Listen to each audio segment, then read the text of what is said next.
Ever since this channel started, I've been asked how I find the games I cover. Sure, some are suggestions from viewers like you, but I discover the vast majority of these myself. It'd be simple to just churn through every Armored Core game or pick hits from top 10 lists, but really, what else is there to say? Everyone recognizes Armored Core, and a game that's on a top 10 list is famous for a reason. They are your favorites, and you want to see them get the limelight, but rehashing what's been said for the last 2 decades in a 10-minute video isn't very appealing. Instead, I want to bring my viewers something new, to digest and discover that the mech genre is broader and more cherished than they may have realized. Sure, I'll make some mistakes, but my channel goal is to show that mech offers a variety of concepts, not just the familiar ones. So my nights, they are often spent digging through the vast libraries of games released in the last 40 years, all in an attempt to find something I think might deserve attention. With that in mind, I understand that not all games are gems. Sometimes I want something to be great, but when I play it, spending my limited time trying to put out a piece of work I think all of you might want to watch, I have to take a sink or swim approach. This means that some videos will lean towards me profusely expressing how much of a mess the given title actually is, because I've already committed so much time to playing it. You see, alongside every gun griffin, you'll find a gun war, and for every questionable Space Griffin VF9, there's a slogfest like Kei-Nova. Unfortunately, Final Zone lands with the duds. As for what its successful counterpart is, I'll leave that for you to decide. Of course, this time around, I'm going to be open with a disclaimer. I know you might have picked up Final Zone at some point and spent hours enjoying it, perhaps as a nighttime escape from young troubles. While games can provide incredible experiences, an objective look from me at your favorite game isn't meant to discredit those cherished memories. Many games I've loved get critical reviews from others and vice versa. There's nothing wrong with liking what you like, but you should know, I'm going to be critical about the flawed Final Zone port of FZ Senkai Axis. No, how about I put that a little bit more bluntly? I'm going to be ripping this thing to pieces.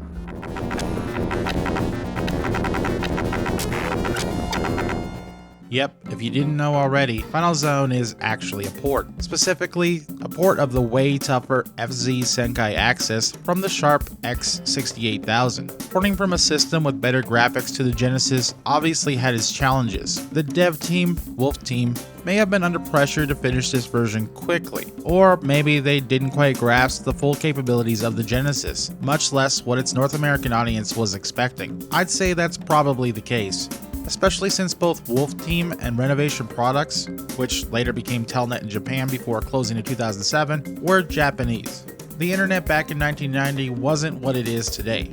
Communication and cultural barriers were real. Everyone had ideas about what folks from other countries might want in terms of style, and people from the era will remember how it was. I wouldn't jump to say that it was stereotyping because I'm not entirely clear on all that term involves. So it might be more accurate to suggest that the port was designed with an English-speaking audience in mind. As for what became of Wolf Team, they eventually morphed into Namco Tales Studios, the folks behind most of Namco's popular Tales of series. So let's begin with the English-speaking version of Final Zone's storyline. Just don't go looking for it on the game cartridge. There's not even a text scroll. It's just not there. That's why today, I'm actually going to be looking at the manual. You are about to be transported 100 years into the future, where wars are no longer fought by missiles and nuclear bombs. With all weapons of mass destruction banned, the latest wave in warfare is the New Age Power Suit, or NAP, a robotic combat machine which gives the wearer unheard of fighting ability. Here, you will play the part of Howie Bowie, or Howie Bowie, or Howie Bowie, the finest soldier of the El Shira military nation's Foreign Legion, leader of the unit called Undead. You receive your orders via an urgent radio transmission. Team Undead, occupy and destroy point A46 Bloody Axis. Use K-19 Phantom NAP for this operation. Some would call this an impossible mission, but your NAP can be equipped with up to 14 weapons out of 20 available, including flamethrowers, landmines, and with both handheld and firepower to command, your only limitation will be your own strategic sense and combat savvy. The ultimate battlefield, the Final Zone, awaits you.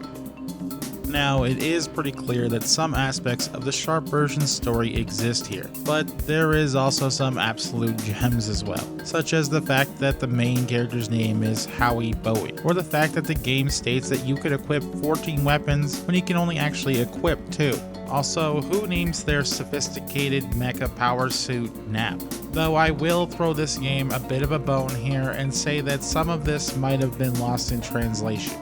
Also, a side note, this manual includes a diagram telling you to put the cartridge in the cartridge slot and the controller in the controller slot, for those who don't know apparently.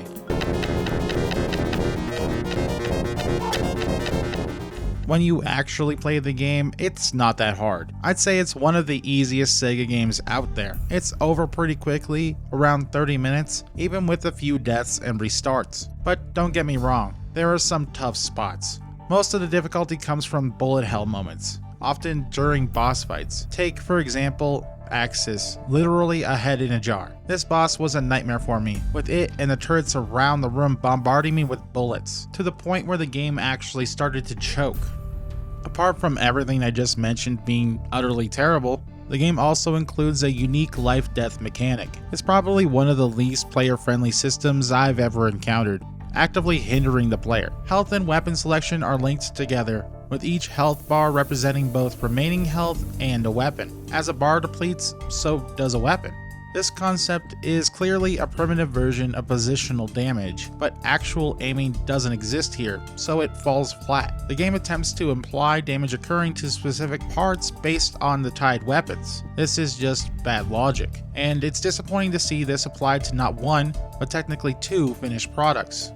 If all that isn't enough, the game is also incredibly boring. Each mission involves taking down the same enemies with different colors. Levels are small, some just appearing larger due to scrolling. Boss battles don't require much thought, just luck and firepower. Simply hold the fire button down and hit them. Even the music is subdued, lacking any real impact or urgency. Mostly, I think this is due to the poor selection of instruments, as the same compositions did appear on the Sharp version.